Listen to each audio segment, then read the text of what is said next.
Albert போருக்கு போன பிறகு ஜுவான் வீட்டை தனியா இருந்தார்.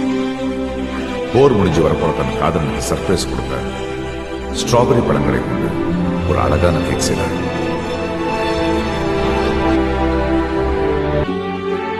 அடுத்த நாள் பிஸ்டாஷியோ கேக் செய்து அவனுக்காக காத்திருந்தார்.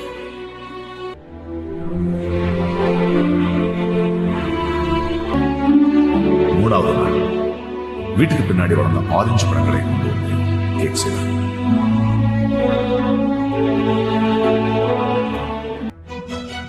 யுத்தம் முடிஞ்சது. 3 நாளா தனக்காக காத்துட்டு இருந்த ஜுவான் லோபோவுக்கு பிடித்த சாக்லேட்களுடன் ஆல்பர்ட் வந்தார். அவர் அதை உருக்கி தான் செய்த கேக் மேல ஊற்றினார்.